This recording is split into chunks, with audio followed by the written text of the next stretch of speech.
All right, cool. Hey again, everyone. Welcome back, Mr. Dragon. Yeah, we're just gonna have another conversation. That's basically why we're here. Yeah, thanks for having me on again. Yeah, no problem. Um, so I mean, there's really two topics. I mean, one's gonna take up the majority. I think this first one's gonna be really short, but I think you wanted to know how my apprenticeship is going. Yeah. Um, Yeah, so again, I like it's hard to talk about because it's like the place that I work for has a very strict like tech brand policy. Yeah. So I like they're really strict about like we can't represent anything in public unless you have to like it's a bunch of SI that you have to do. So I don't want to get Hmm. into that. But I would say generally, really good. I think that the apprenticeship is about to come to an end, and I feel pretty settled on the whole affair. I think it's very probable that I'll get converted. I if I don't, then I'd be confused why at this point. Honestly, I had a lot of insecurities about oh my gosh, I don't know what like I um I would be a little bit confused now because I feel like one of the key questions is like okay if you were to hire like if you were in a manager position would you hire yourself and I think yes, I had some rough patches during the apprenticeship, but I think that overall, I think the answer would be yes. Um, so that's my DI on it. It's like I feel like I would hire myself. So Nice.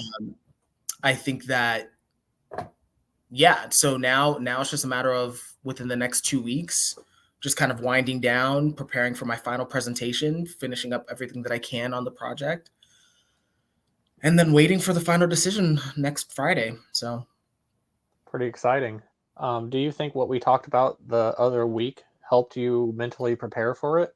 like the detachment and all Yeah, that. have you been able to apply any of it, or have I you think noticed any no, of I that? think it's one of those things where it was a good reminder. I think that I I was still concerned though after that conversation, and I mean, yes, I tried to apply it, but I think I was still Yeah. concerned, and as I was, but honestly, I think what got me to start feeling more confident, other than this trip that I just got back from, is one thing that I spoke to one of my bosses about.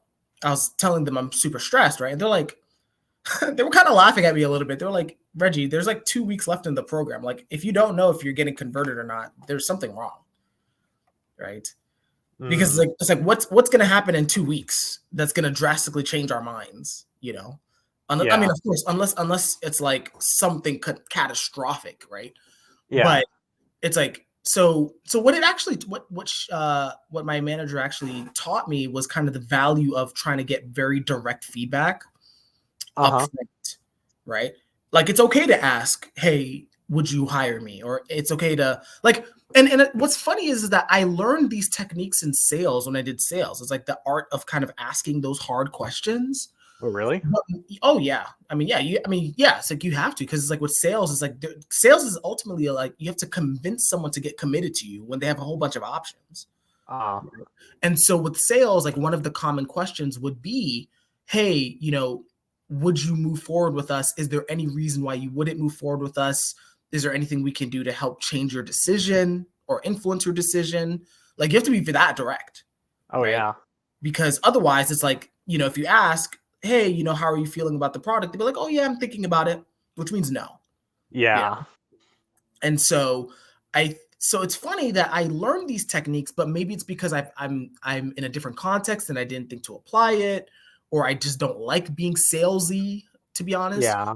I didn't feel like it applied, but I think that this is kind of a healthy version of a sale where it's like, yes, you're selling yourself in a way, but it's more like you're trying to see if there's shared understanding, Yeah. right?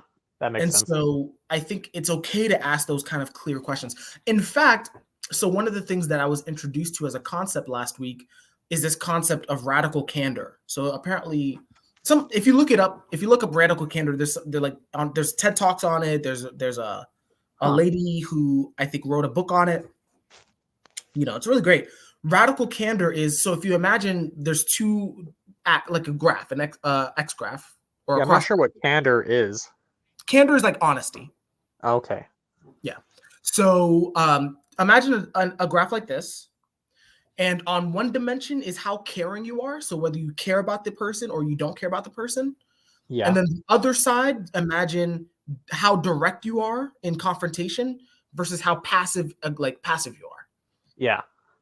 And so basically, without getting into all four categories, radical candor, or I guess you could call it radical honesty if that's easier. Radical honesty is you show that you deeply care about the person in the situation, but you're still direct.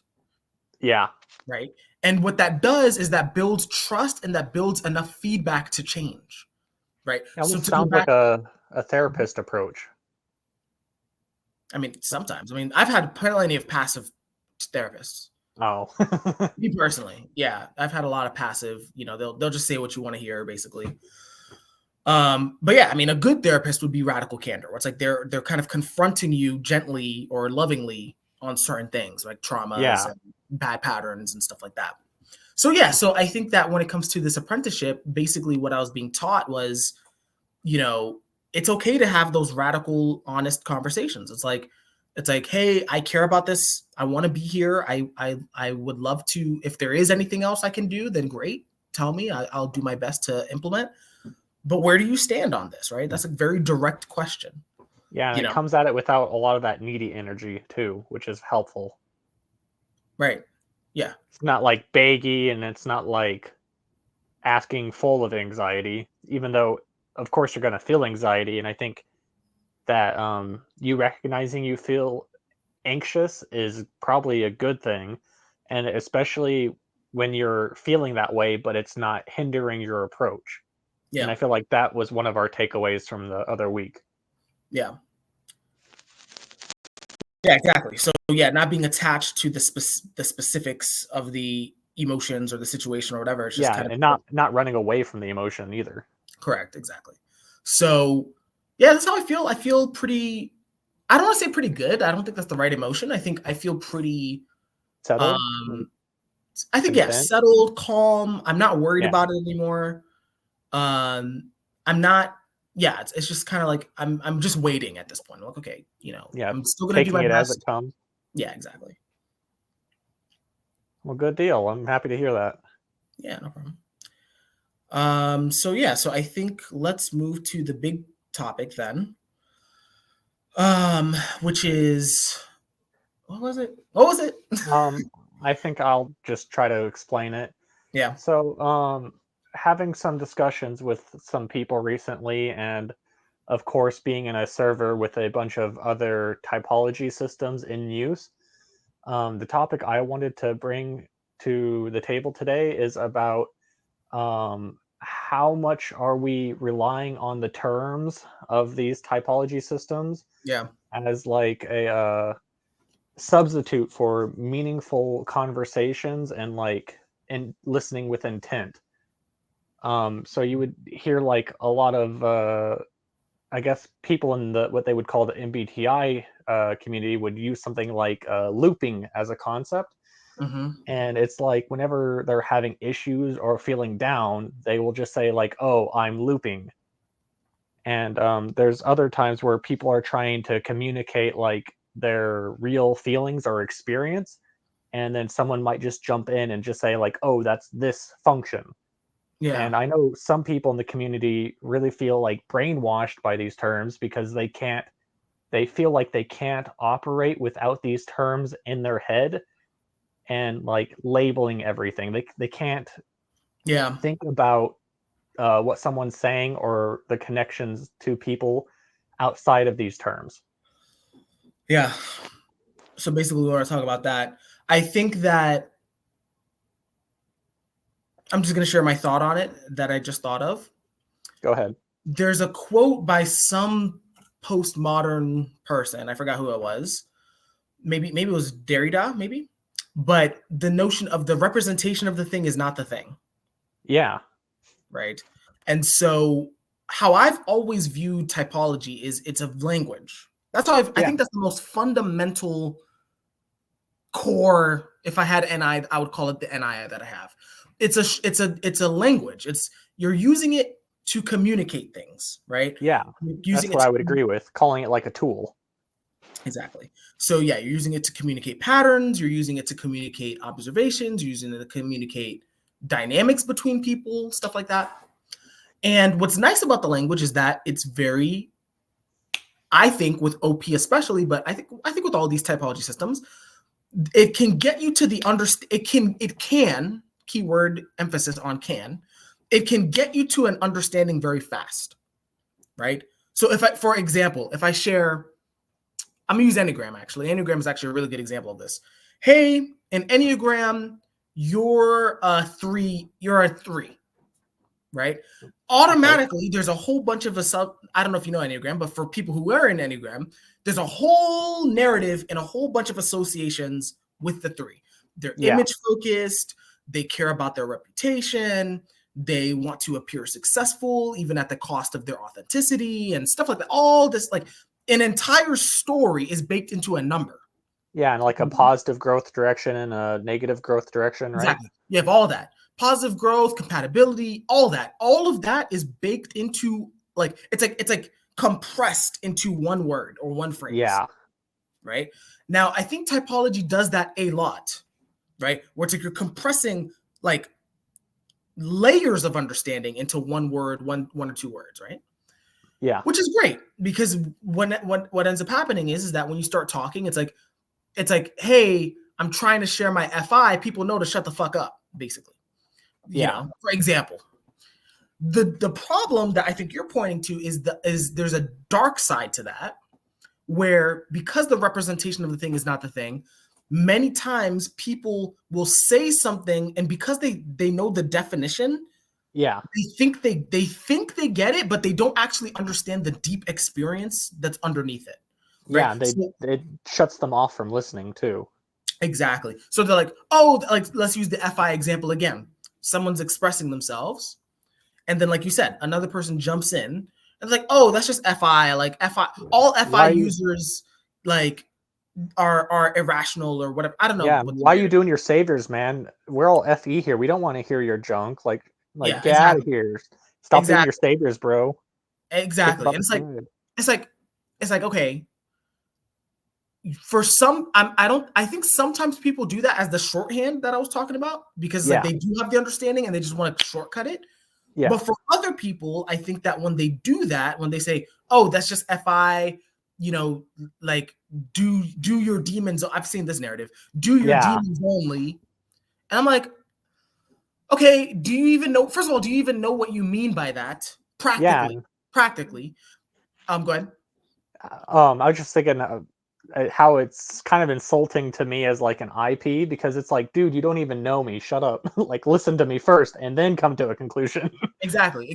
And so, yes. So it's like, do you understand? And then it's like, are you genuinely, how would I word this? It's almost as though, because they're using this shorthand instead of actually experiencing the thing, it's like they're going to give you very stock answers. And it puts up a wall. Exactly. It's like, oh, just do this. Oh, just do that. Like a great example of this that I've experienced is when I was going through the insomnia sleep crashes that I was having, right? Yeah. And so and here's the thing, I was using the language too. So it's like, it's not like I'm saying don't use the language. It's like, okay, you can represent it, that's fine. I was literally asking, what does this representation mean? What does SF sleep mean in my case? Yeah. And I might be outing myself because I was irritated at this answer. Like, one of the answers was, oh yeah, sleep is just resolving, or sleep is just settling, settle things. And I'm like, okay, I great. Like, what do you mean by that? You know? Yeah, reminds me of the answer I gave you a long time ago about sleep is like not just, it's like asking yourself questions, but like the sleep part of it is actually taking time to answer those questions. Right. I feel like that's about the same thing. I don't know if you would feel differently about that answer though. No, it's fine. I think so. Here's the beauty of it. It's like the representation of the reason I was so irritated by that answer was because it felt like a stock answer. I don't think they understood. Now, what's funny is I got the exact same answer from Dave, like Dave Superpowers, right? So Dave, I keep calling him that. I had a call with him, And he basically was saying the same thing. He was like, sleep is just resolving, Reg. Like, that's all it is. But he then expounded on that with examples, right? He was like, okay, you could do it through socializing, you could do it on your own, you could do it here, you could do it there. So I'm like, okay, he understands the thing. It's not just him spouting off a word. Yeah. He understands the thing. And so I'm like, okay, that so I think in a sense I'm being a little bit picky because it's like, let's say her answer, I'm really outing myself. Let's say this person's answer. I think you're fine. I mean, it sounds perfectly reasonable to be picky about this sort of thing. I mean, it's coming from you. You want to be heard. You're asking a genuine question. I mean, at that point, if people are going to engage with it, I feel like it's right to expect some kind of like depth to it. Yeah, exactly. Like not a dismissive answer. And I think the problem with typology is that I think sometimes because of the nature of its compression, it feels like it can lead to very dismissive answers, in my opinion. Yeah. So I probably have more to say on that, but let me stop there. Let me hear what you have to say.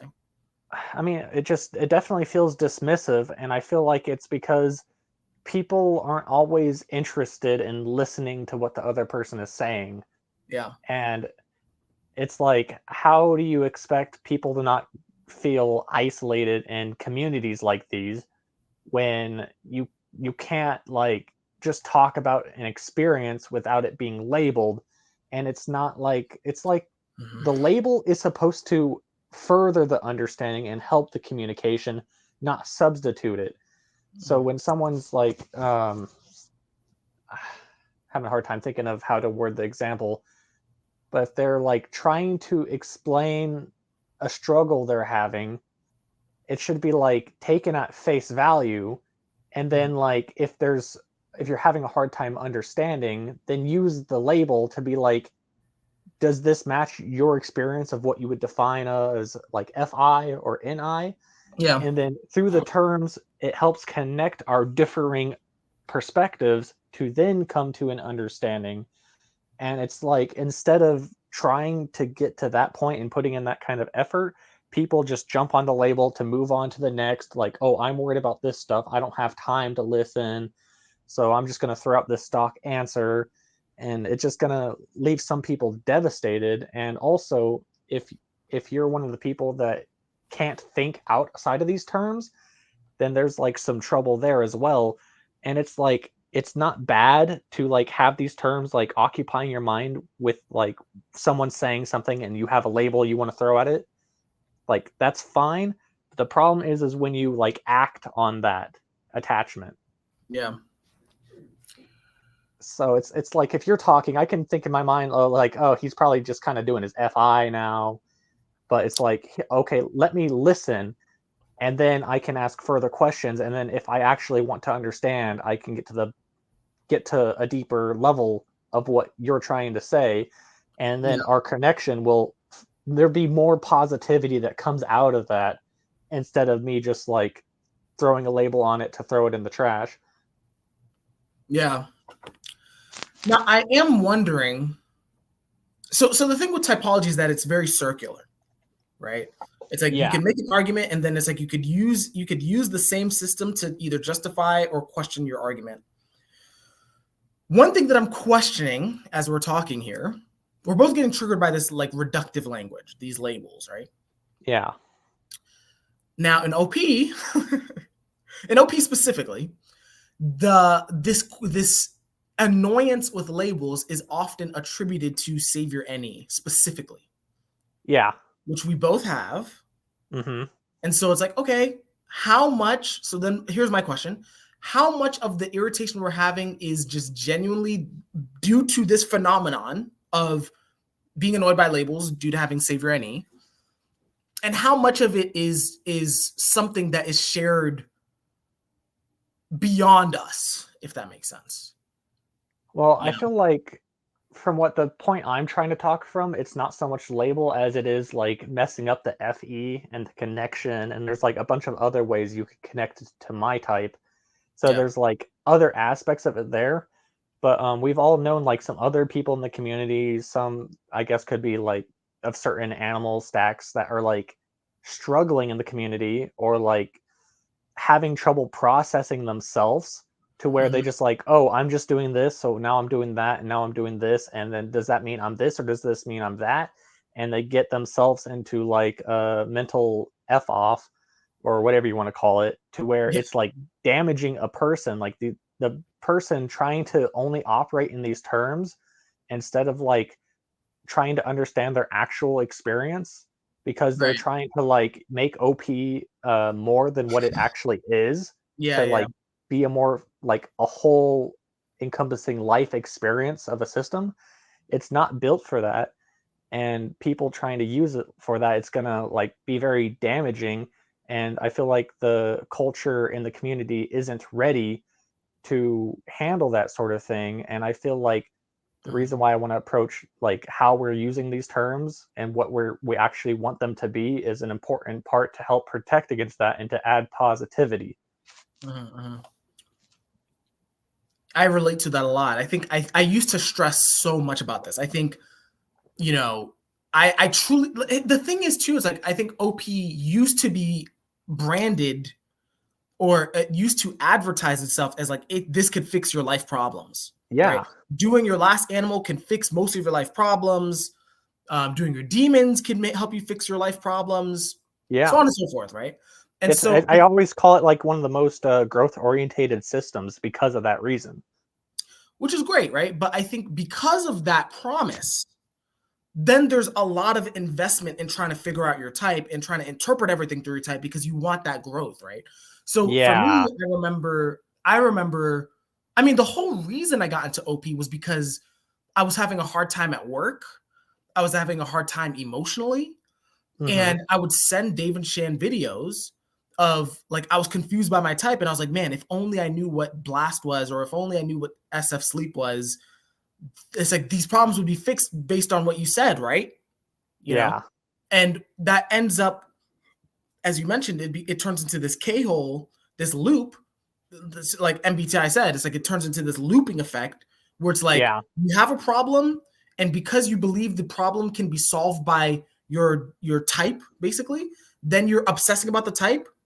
But by you obsessing about the type, you're not actually solving the problem. So the problem gets worse. Yep. And then you just loop. It's like, okay, the problem's getting worse. What's my type? I don't know my type. The problem's getting worse. And it's just this constant cycle. Yeah. And as a community, we're not prepared to help people through that, let alone bring that kind of problem to our consciousness so we can actually keep an eye out for it. Yeah.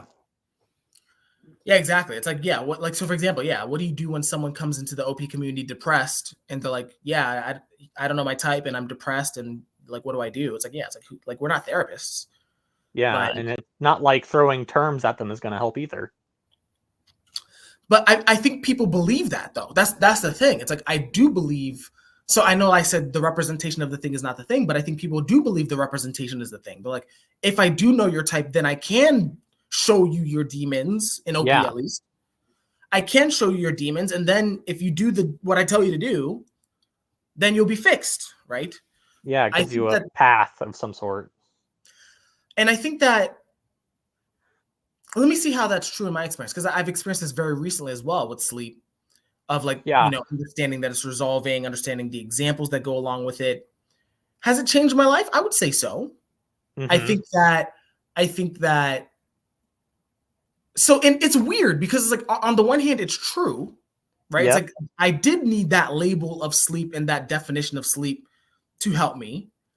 But I think on the other hand, it's like you said, it's like sometimes the dismissive answers and this type talk, this type fixation doesn't actually solve the problem, right? It's like, it's more of like, it's like maybe I'm talking for my saviors, but it's more of a puzzling. It's like, oh yeah, like, well, okay, you might be this, and okay, try this, and like, no one fucking knows. So it's not even coming from a place of genuine, like, I know these patterns deep down and therefore I will share them with you. It's not coming from that. It's coming from a borrowed, you're basically borrowing what Dave and Shan see.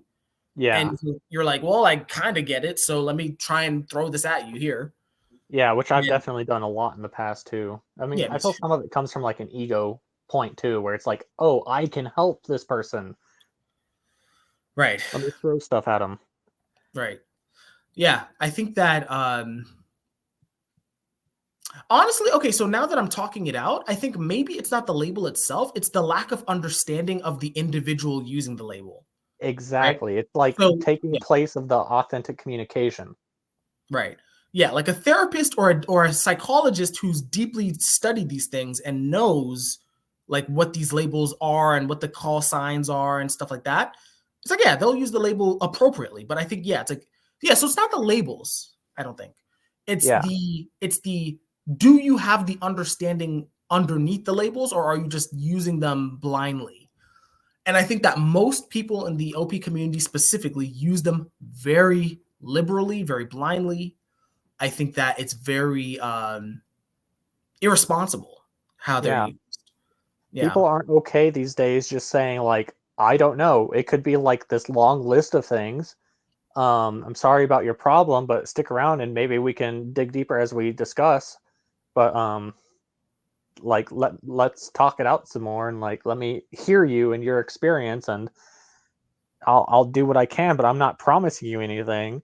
And like set expectations correctly. And like I was talking about last week about I think the ideas I got from Julian himself, where Yeah. people are at like different levels.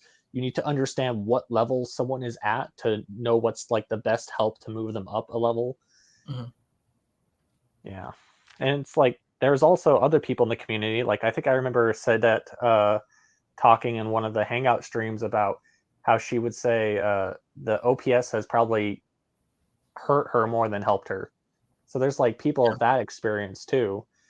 And it's like it, do people have a point when they think that OPS is like a kind of like a savior system if someone's all depressed? Like I wonder if we could play devil's advocate and think of like um here's some more reasons why we think that just getting someone's type correct and them following that fixes the problems. I again, I think it goes back to the understanding of the type is probably more important than the type itself, right? If you're able to communicate that and make sure that the person also gets it and acts on it, which is the hard part. You think knowing the type is enough? Because it's like a lot of us of similar types, like we I kind of like operate the same way, but our experiences and what we're dealing with isn't always the same. so I think so. Like, so the thing about type is it's a category, right? Yeah. It's a category of specifics. Excuse me. That specifics can can be bucketed under. I think that specifics are always going to be unique, right? I Yeah. think that like no two types are gonna have the like it's like you have different lives, right? So it's like by virtue of being born to different parents, living in different cultures, dating different people, whatever, Yeah. you know, I don't care if you're type twins. It's like there is gonna be some difference in how it manifests, like how it shows up for you. But I Yeah. think that what the beauty of the type is that it's like it gives you a lens to categorize your own experiences, right? So if I tell you, hey, you're blast last, for example, it's Mm-hmm. like, okay, generally speaking, there's a pattern of you struggle with communication, you struggle with trying to organize other people and trying to get an outcome done, stuff Yeah. like that. Now let's look at the specifics of your life, which is going to be different from other blast lasts, and be like, now let's look for where are you not doing blast, Yeah. and let's pinpoint that. I think that's where that's where the type becomes powerful. It's not knowing blast last. That's fucking dumb. It's let's now look at your life and find the pattern in your actual behavior, in your actual problems, in your actual Yeah. situation. And And when we're then doing that, do you think it's more beneficial to focus on like the elements of blast instead of the labeling of what is or isn't blast? Does that make sense? no, what does that mean? It's like instead of like saying like, "Hey, yeah, it seems like you're missing blast in a lot of areas," it's just instead of just telling them to him like, "Yeah, try to do blast more. Here's our That's understanding of too blast. Try to do that's too that." generic. Instead, Yeah. take what they're actually is going on in their life and showing areas of like, "Hey, maybe here next time you can communicate a few extra words to this person or Yeah. like the specifics, but without actually saying blast. I think you can communicate the some helpful information for them to like kind of help solve their problems and grow, and without even using the label. I mean, that's great. I think that works great, especially for people who are not fully invested in the narrative of OP, let's call it. Yeah. However, I think that ideally you want both. I do think like you want the pattern because the beauty of the pattern is that it generalizes to other areas of your life. But then it's like the specifics show you how to manifest it, right? So to go back to Blast Last, it's like, yeah, showing them, hey, you had this problem with this, coworker or whatever. I don't fucking know. You had this problem with this coworker. Maybe next time you need to express or write down some key points that you want to express to them, like your frustrations or your suggestions. Write them down in bullet points and communicate that. I think that's very practical. And yes, you don't need to know the word blast. You don't need to know about OIDI or OIDE or whatever. However, it's like the problem with giving too specific advice is it's too specific, right? It's like, because it doesn't generalize. Okay, what happens the next time I'm having a communication issue and has nothing to do with bullet points? What do I do then? Right? So then you need the general to be like, here's the general concept. It's sometimes will be your responsibility to try and trial and error implement this in your specifics. Yeah, and I'm thinking that might not be enough for people because they're not going to be able to understand the pattern. So what I was thinking is that I'm thinking that the labeling the pattern is probably the most useful when showing others as comparisons, showing the patterns outside of the person you're talking to, and then that also like increases the sense of like, oh, I'm not the only one struggling with this. Oh, this isn't just a me thing. And then you can see people that have also like what they've done to grow in this area, and that I think that helps apply the pattern to increase the understanding of the individual. And I don't know if they're going to get that kind of understanding without that comparison, because I don't think they're going to be able to look from the outside of their situation to actually see what's happening. Yeah, makes it hard, but you gotta like put a bunch of faith into the person being able to comprehend what you're saying and like be willing to like listen and not already too stuck in what they're trying to do. That's true. And slamming their head against the wall. I think that's true. I think, and to add to that, it's like, yeah, the understanding, in some sense, it's like this understanding, building an understanding, it only works if the other person is receptive to, like, they have to build the understanding for themselves ultimately. Yeah, they have to be on the right level, I was thinking. Sure. It's like, I mean, it's very much like learning a language. I mean that quite seriously. I'm actually learning a new language right now that's very different from other languages I know. And wow. It's the crazy thing about it is like there is no reference point. I'm like, it's like, because I'm so used to Romance languages, like Latin based, like English, French, Spanish to some degree, Latin based. Oh yeah. And the problem is like with this new language I'm learning, it's very much like it's like totally like there's no reference. It's like there's no familiar words. There's nothing. Right. And so what I'm doing now, it's like you have to like, you need the specifics. So I'm making a comparison here. You need the specifics of this is how you pronounce specific words. This is how you pronounce specific phrases. This is what this specific word means. That specific word means this specific word, blah, blah, blah. That would be equivalent to giving those specific advice for a Blast Last or whoever using the typology system. You need that. However, the understanding that I think, for example, for this language, it's an agglutinative language, basically meaning that you add phrases or words on top of like base words instead of using different words, right? So if that makes sense, you can look it up. But that understanding, it's like if I'm receptive to that as I practice, I will start to see that in the language, and it will make my learning faster. Because now I'm like, oh, okay, I don't like, so for example, if I say I am happy in this new language, I don't need a word am. There's no am word. It's like you add an extra letter onto the word I. Oh. Right? Or unhappy. I forgot which one it is. But you add like extra letters or extra words onto it to change the context of the word. Okay. So in the same way with Blast Last, when you start teaching someone like, hey, okay, I know we talked about the specifics of doing bullet points or trying to like express yourself, but if you remember that one of the patterns of Blast is OI, which is like controlling outcomes using known information, and DE, which is connecting with others. So basically, if you remember those two elements, you can pretty much create Blast wherever you are, as long as you practice. Yeah. Right. And so I think that's important for people. If they understand it, if they apply it, if they practice it, it does speed things up. So that's my opinion. Yeah. How do you think, can they utilize any of like the framing that we just talked about to help ease the people's minds that can't think outside of the terms? Their minds like being completely occupied by the terms and they can't hear or listen to things without the terms going off in their head? That's me, honestly. I think I'm like that.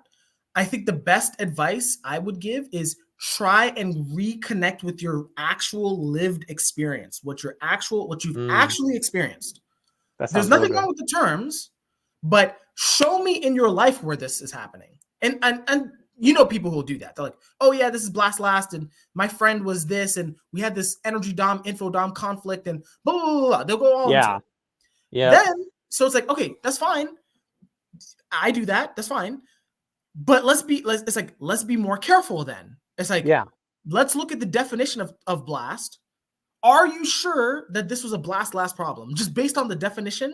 So it's almost like, I'm going to use an OP term right now. So see, I'm going to use an OP term right now. It's almost like double observing.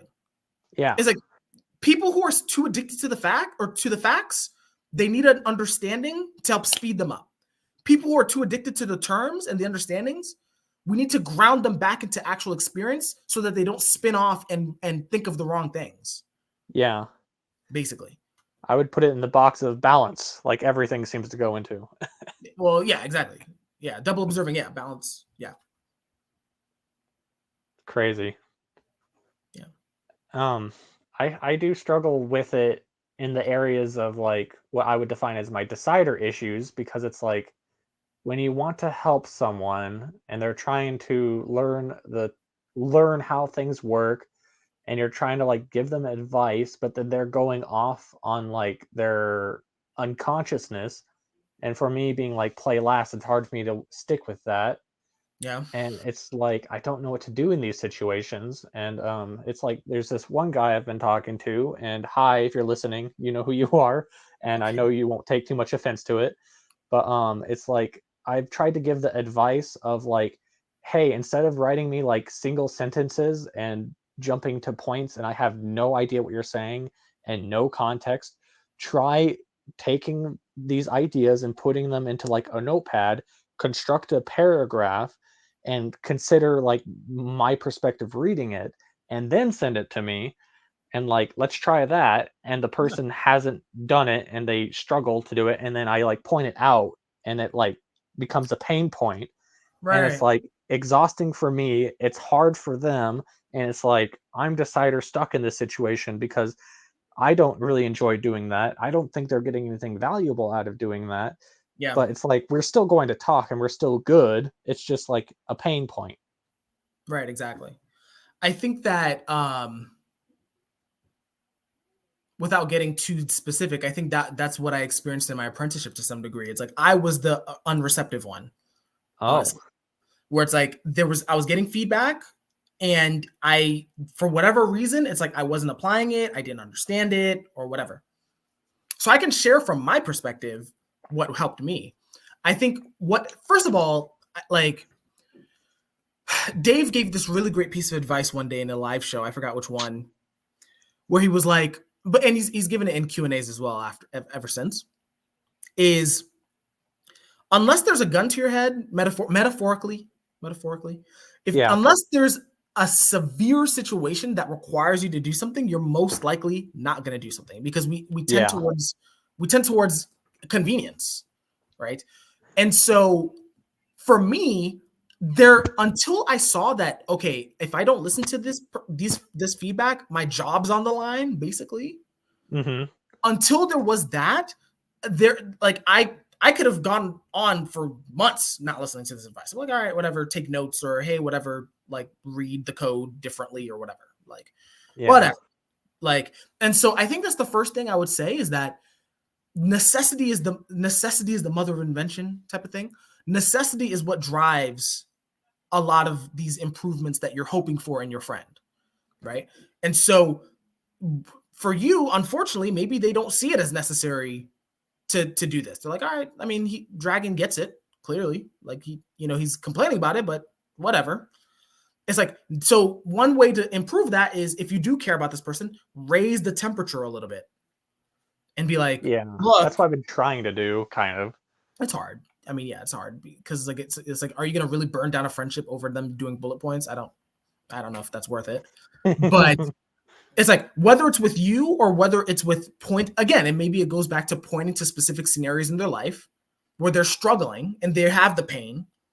Yeah. And you're like, hey, remember that thing I was telling you about, where it's like, you need to be like a little bit more like specific and a little bit more like, it's like that problem that you're complaining about, maybe try it there. It's hard because I can't even get that far into understanding. I have no idea what's going on. I don't understand any of it. So it's like, I can't help, and I want to help. And that's why it sucks for me. Yeah. I would say, so in that case, I mean, that might, so I would start with the whole necessity is the mother of invention principle. I think from there, this kind of goes into, for you, I would give, this is me giving you advice, I guess, is seeking clarity. If you're really that confused, right? It's like, try and push for the clarity, like insist on the clarity. That's like, and you are doing a good job. You are doing a good job starting with that. I don't know, like, again, and I don't know the full situation. I'm just going off of what you told me. Yeah. Right. So it's like, okay, good. You gave the suggestion of doing the whole paragraphs thing. And let's say they're still not doing it. I would then be the annoying person and be like, look, I don't know what you mean. Can you explain this, that? I've done that. And force the paragraph out of them. Now that's going to be really uncomfortable. And if they still are being disagreeable there, I'm gonna be like, look, let's talk when you're ready to have a conversation, because I have other stuff to do. I'm gonna be honest. It's like, I really care about you, but I have other stuff to do. I don't have time, like, spending hours trying to get this information out of you. Yeah, that's where I struggle, is like thinking I'm a number 4 social type. It's like, I got time, so it's like, but you don't. I always got time. It feels like it. Even on free. Okay, so for example, even on free days, right? It's like, there's probably stuff that drain. Like, think about it, even in terms of just enjoyment of life. Sure, you have free time. Sure, okay, you could. Let's say you do have free time, and you could suffer through this, and you're willing to spend like 5 days trying to get this information out. Sure, right? Still, it's like, maybe there's genuine better uses of your time for both of you. It's like there for sure is. Okay, so then, but it's just so much easier and less scary to deal with that stuff than like any of like the actual life progressing stuff. And that's where I get stuck. That's a different problem then. I would say, okay, then I would say it's like, until, so for you, it's a you problem, actually. Yes, of course. Because then it's a matter of, you have to value your time a little bit more. Yeah. Right? It's and in order for, but again, this goes back to Dave's principle. I really love this principle. Until it's truly necessary for you to, I think, do those things or explore those things that are important. Yeah. I'm not going to go into your life unless you share it, but I think I know some examples. So unless you do those things, and really, it's like, my future is tied to this. My well-being is tied to this. My happiness is tied to this. Unless there's that, it's like, you're gonna waste your time on a whole bunch of stuff, because it's like, it's not that important to you. Yeah, that's what I've been really trying to grow and work on, those areas. Yeah, it's just, of course, I need that. I always feel like I need that pressure, but once you get to a certain age, you've got to learn how to put that pressure on yourself. And yeah, that's that's where I'm working at. But I think this is good for other people to hear, just to know that they're not alone in it. And like, it's difficult, even when you are trying to be conscious, it's still difficult. It's never not going to be difficult. Yeah. Yeah. And I think what you were saying about the convenience over what Dave's principle was of like needing to the pressure cooker idea. Yeah. It's like, I feel like the convenience idea is a big thing behind why I don't think the culture of the OPS community will change, because the convenience of the terms over listening and like developing connections and building a stronger, more positive community, just there's not pressure for that. So defaulting to the terms and keeping things shallow is, I think, where we're going to be more so stuck. And I don't know what we can do about it, because I feel like the culture can't be changed. And I feel like just some of the ideas we've talked about today is like the only path forward, but I don't know how you can really promote these ideas. I think so. I do think the culture could change. It's a slow burn though. Like the reason I'm saying that is because I'm not sure how long you've been in the OP community. I've been in and out of it. I took a 2-year break basically, but I've been in and out of it for maybe like over the past 4 years maybe. And 4 years ago, it was a very different environment. Like it was much more chaotic of an environment. Like it's like you think this is bad. It's like it was like rampant. Like, and I was a part of that rampancy. And I think that there was just a lot more drama. There was a lot more just highly charged energy emotionally. There's a lot more resentment between Dave Shan and the OP community, Facebook wise. Yeah, I've been processing that a lot. There's a lot of that. And I think that what changed it, I'm actually not sure 100% what changed it. I think that a lot, my belief is that change happens in small increments over time. It's very rare for a big thing to happen. I suppose you're right. I think that there were a lot of little good interactions in the community. I would hope to believe, I really hope that my interview with Shan specifically was one of those catalysts. I think so. I could be wrong about that. But having an interaction between someone in the Facebook community and someone with Dave and Shan themselves working out this drama, I think was a good example, I think, to set. And I think that there's probably, since I've been gone, there's probably been many other small wins like that. Yeah. And then Shan ultimately did it was like a fulcrum moment, or what do they call those things? A pivotal moment. What do they call these things? I don't know. Anyway, sorry, I'm getting hung up on the words. There was a pivotal moment in the trajectory of OP and Facebook where Shan became more public in the groups. Yeah.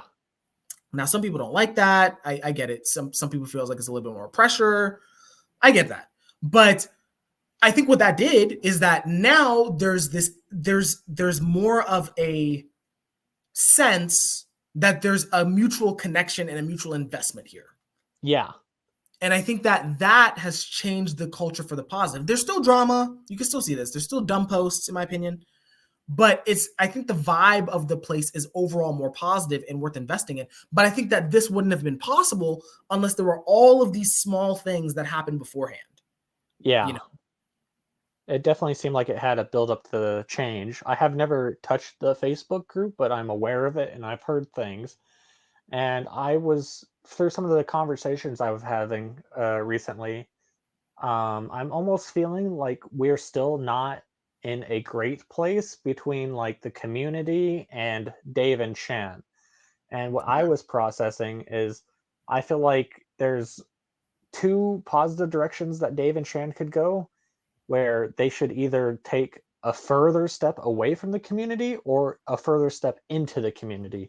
And as you were saying, Shan stepping a little bit into the community, even though there's still problems and not everyone likes it, there still seems to be more positivity that has come out of that.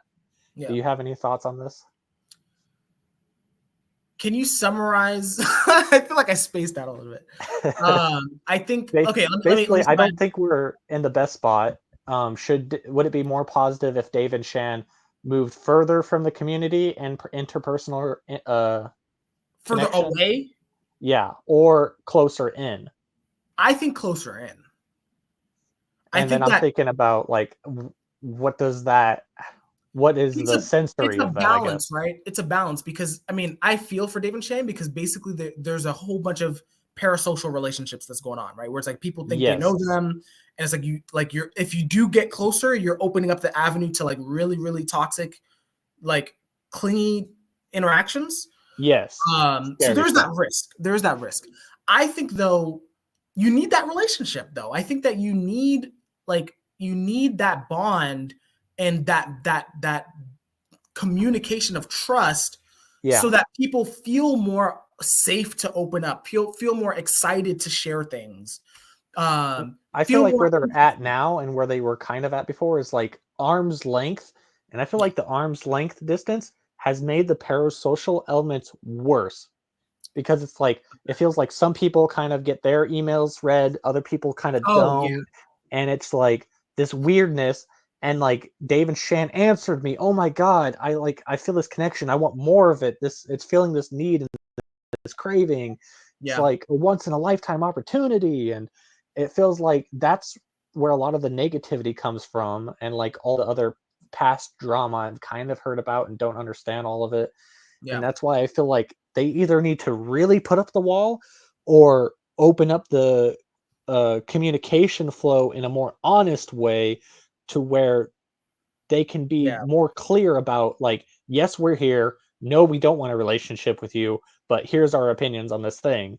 And just like, it's like a streamer. It feels like exactly. Moving in closer is more like a streamer mentality, which Shan has been kind of doing with the live streams. But yeah, you can kind of see this in like even the Tekken community with like one of the streamers that became really popular. It seems like the reason why he got very like beloveded and created a lot of positivity in the community was because he moved in closer. And that's what I think like Dave and Shan should do. But again, it's like difficult. How much energy does that take? How do you put up the proper boundaries? It's like, damn. That's all I can say is damn. I think for like, I agree with all that, and I think, but this kind of goes back to, I'm a very big believer in like the whole atomic habits thing. I mean, I'm just going to be very blunt. I think they're doing the right thing slowly. Like, I don't think this needs to happen tomorrow. I don't think this needs to happen. Like, maybe I would hope 5 years from now. I feel like past not 5 years. That's a little bit too long in my opinion, but definitely not next year. And so I think that what's happening though is, I'm gonna be honest. I've been really impressed and proud of Shan, honestly, specifically for like, I know you said you're not in the Facebook group, so I don't think you would know this, but I've heard she's been in there. Her interactions have evolved from before she would just lurk, right? Yeah, that's what I've heard too. They always made that clear. That's what made it weird to me. I'm like, this is fucking weird. Like, it's like at any point Shan might look at my thing and like, that's like, okay. So at first it was lurking, then it evolved into her posting stuff. She's still lurking, but now I think this happened recently. Like, this happened this year. Yeah, now she's posting like a couple of months. Like, she's posting suggestions, she's posting videos, she's posting polls, kind of like you said, like a streamer. So now interaction is more. There's still going to be the negative people that gravitate towards it. I get that. I don't think you're going to ever get away from that, right? No. But it's like, for the majority, it's like now there's like, oh shit, Shan's posting. Oh my god, and like there's this positive upflow. And then what's been evolving is now she's doing all that, and now she's commenting on other people's posts now. Wow. And I think that is really powerful, because yes, you could argue that she's playing favorites. Maybe. I have not seen a favoritism. I think she just genuinely comments on things she likes or that bothers her, which is fine. I think it makes it seem more human. Yes. I think it makes it seem more relatable. It's like, oh yeah, she's just like a normal person, like, you know. And I think that more than anything, those small wins that she's building up right now, I think is leading to a more positive relationship with the community.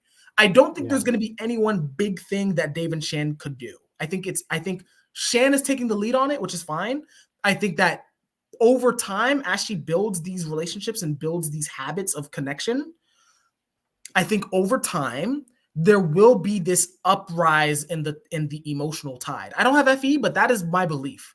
I think that it will create a more positive culture, a more positive environment where people are like, oh my gosh, I'd love to share. Like people like Shan and other people are here, you know. This is a great community, right? It's a great place to be, you know.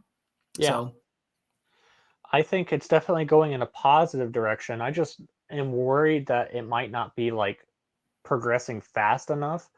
Like there's already been like some people I've heard, I don't know who or anything, but like talking about love bombing and stuff, or like how awkward some of the end of the live stream hangouts are apparently, where it's like, oh, it feels so fake and other junk like that. But I mean, for one, I don't think that really fits the definition of love bombing. But I don't even know what that is. I think I forget how to describe it because I haven't really had to before. But it's like if I don't like you and I'm aware that you're like kind of got this vibe that I don't like you, but then I like shower you in love and compliments to manipulate you. It's like, I think that's like love bombing. Interesting. And it seems like it requires that element of like not liking or like there being a suspicion or whatever. Otherwise, I think you just call it normal manipulation. And that's what people seem to be thinking, like some of the live stream stuff is like, oh, they're just manipulating and it feels weird and it's all fake. And I'm like, I don't get it. But I do have an opinion on that. I think that I don't think it's love bombing. I don't think so either. I think it's just discomfort. Like I think expressing emotions to this level is new. Yeah. For Shan, personally. This is kind of weird because like I know she might watch this. This is pretty funny. But so hi, Shan, if you're watching this. I hope they do. I think that I relate to this as well, where it's like so I'm going to use OP terms now. I think as a demon feeler, there's a confusion sometimes as to like how much is too much and how much is too little. Like we haven't trained in that area. Sure.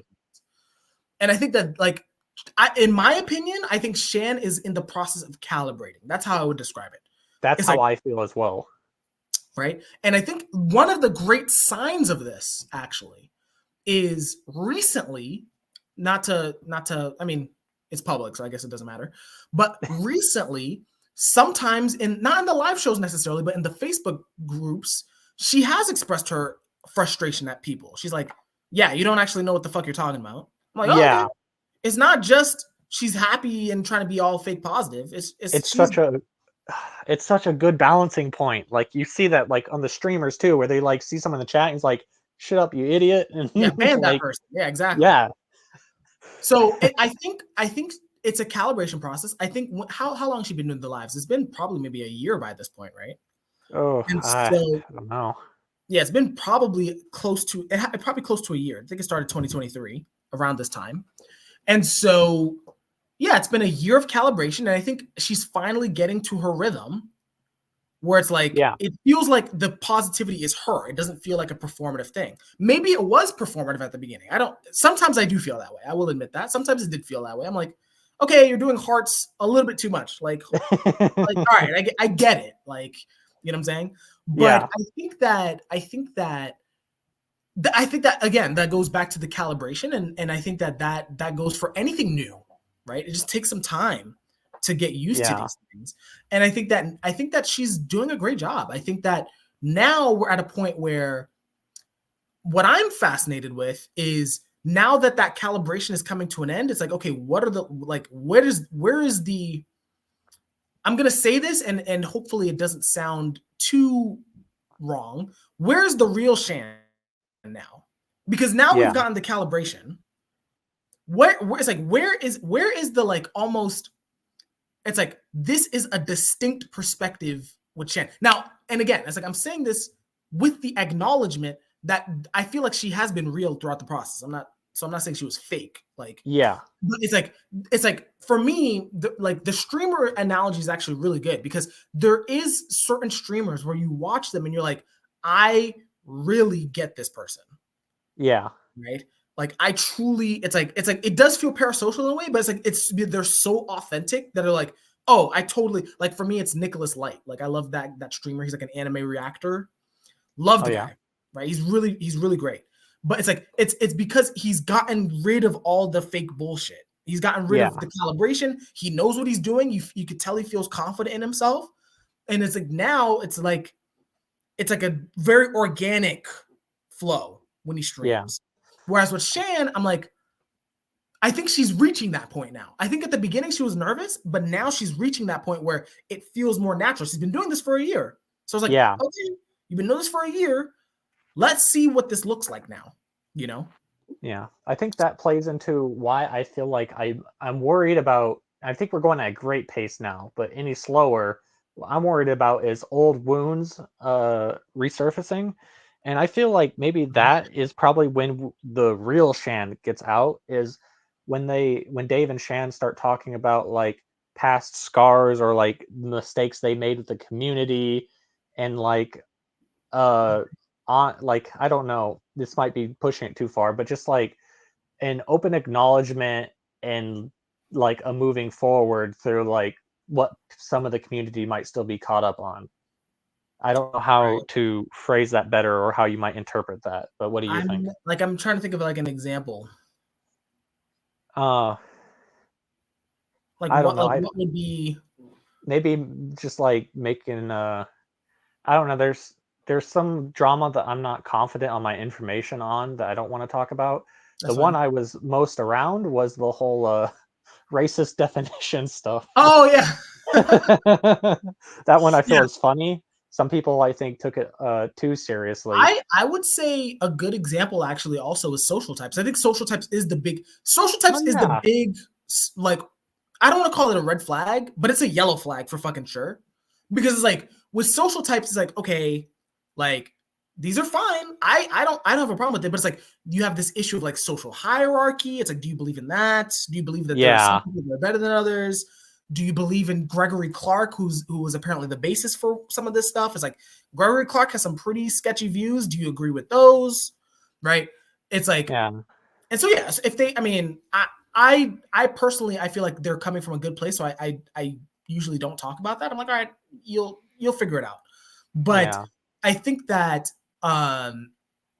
that might be I think the social types is the big sticking point for a lot of people right now. Yeah, it's hard for me to process because I like never gave it a second thought, and like my views of like how I interpret it seem to have been consistent the whole time, and I feel like I've gotten a lot of value out of them. But I do know that it seems like the social types have been a newer process from Dave and Shan, where it's like figuring it out together with the community. Like, here's some patterns we are seeing. Here's what we're labeling them now. Let's see how this goes forward.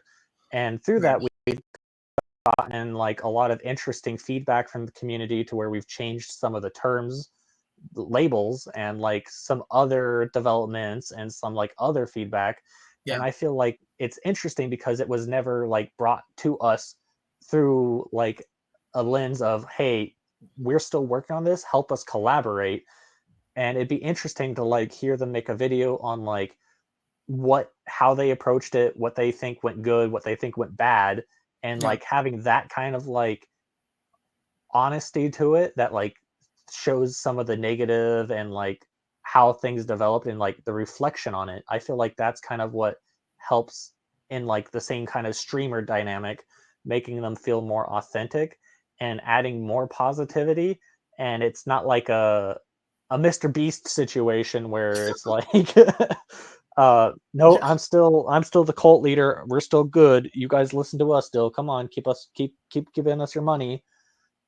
And I feel like these ideas are really interesting too, because it's like the whole concept of OPS being a cult, and like they made a video about cults a long time ago that I think still holds strong today, and I feel like people forget that video.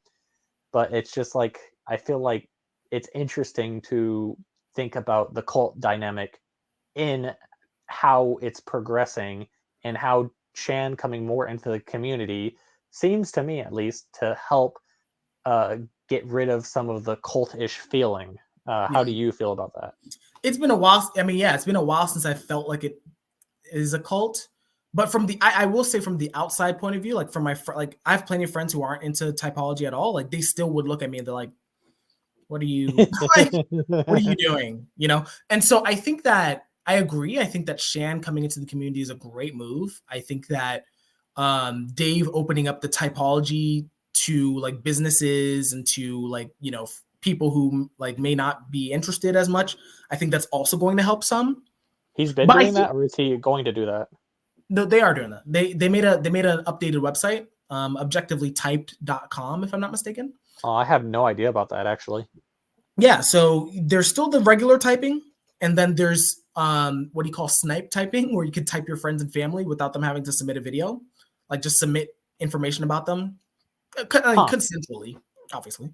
But you know, it's like, hey, you know, based on these text conversations, based on this picture, based on this profile, right? It's like we're seeing these parts. And then, I really didn't know this was a thing. Yeah, no, yeah. And then there's business to business where it's like you could submit like an entire team of employees and he'll type them. Wow. Interesting. Yeah. So I think it's opening up, but I think that again, to go back to my atomic habits approach, it's like there's just going to be there needs to be just a lot more small improvements like that before the tidal wave of the cult stereotype is gone. I think it's going to still take a while. I feel like from what I hear from people's feedback is that the cult perspective seems to be mostly based in like how the community behaves themselves. Yeah, like again, not really listening to people and being like, I don't care what you say or what you're saying your type is, unless Dave and Shan officially type you, then we don't want to hear it.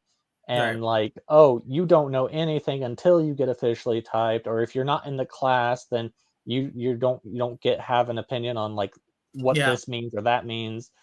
It feels like, again, it's like the whole like not listening, and maybe a lot of it has to deal with how the terms are handled.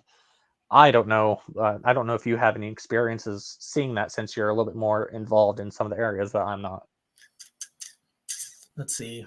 Well, I mean, I definitely agree. I think that the problem with that is that unfortunately we're in this limbo state where it's like until there are people who are truly good enough, as good at typing as Dave and Shan, it's like they're the only people we can listen to. Yeah, it makes sense to listen to them because they are the only ones with that level of experience, with like so many people looked at, so much time put into it, and no one else really wants to put in that kind of effort. It makes sense that their opinion should be valued, but also we don't want to have a community that thinks that they can never be wrong. And it's like you've seen like some people in the community get like retyped and like have to struggle with things not fitting, and when they think things aren't fitting and it's been so long, the community still like tries to gaslight them into, oh, that's just this is just that, label stuff. And it's really interesting, and I just hope we can progress as a community towards more consciousness and handling these things on an individual level that produces more growth. Yeah. Well, you want to call it? I pretty much said everything I want to say, so I'm very satisfied. Okay, awesome. So definitely stay on after, so we can kind of debrief. But for everyone else, basically just to do my little recap.